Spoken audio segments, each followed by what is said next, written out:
So may nag-amon sa akin guys, na umakyat daw ako sa mataas na puno. Siyempre, hindi natin yan, siyempre gagawin natin yan kasi nag-request siya ng taas daw sa malaking puno. Siyempre, akitin natin kasi ang sabi ng followers natin, umakyat tayo sa mataas na puno. Malamang sa malamang ngayon, gagawin na natin. Gagawin natin yung mga ginagawa ni Boss Idol. Akyat tayo sa mga malaking puno at ipapakita ko po na sa inyo kung paano tayo maglakad kasi akyatin natin yung pinakamalakas dito sa bundok na pinakamataas dito sa Bicol. Kasi dati pumunta ako ng bayan ng Tarlac, sa Bambam Tarlac, sa Maynila. Hindi ako nakaakyat. Ngayon, ang content natin ngayon for this video is akyat tayo sa mga mataas na puno at ipapakita ko muna sa inyo kung kaano ba kataas yun. Siyempre, akyat muna tayo papuntang bundok para mapakita ko sa inyo yung pupuntahan natin na akyatin natin papuntang bundok para mapakita ko sa inyo kung mataas talaga ba yun. Siyempre, kailangan ko ipakita yung daanan dito sa bundok para papasabi ko sa inyo na akyatin talaga natin siya. Nakapakalaki, bisik lamang.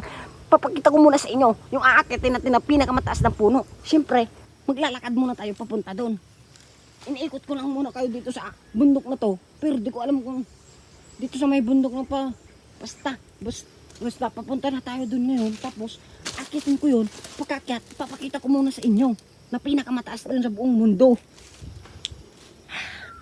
Kailangan ko ng lukus ng loob. Siyempre, punta na tayo ngayon ha. I cannot do the riverside. I can't.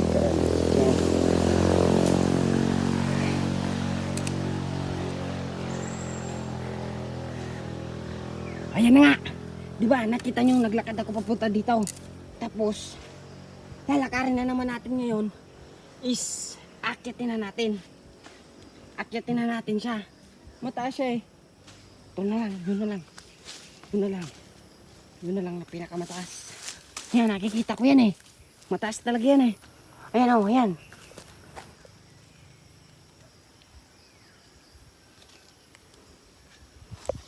Yan. Nakita ko ba? Mataas na mataas talaga. Siyempre, bago natin akyatin, pero wala tayong hawakan muna kasi wala pa tayong sahod. Kaya wala pa tayong nakakabili ng drone. Kaya ipapakita ko muna sa inyo. Gagamitin ko tong cellphone na to.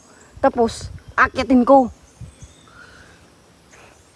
sa pinakatuktok ah. Huwag kayong lilipat. Magbabalik kami sa 40 days video. 40 days. Yan. Nakikita mo yan? Akyatin ko yan. Tapos makikita natin ang dagat ng Kalawakan dito sa Bicol.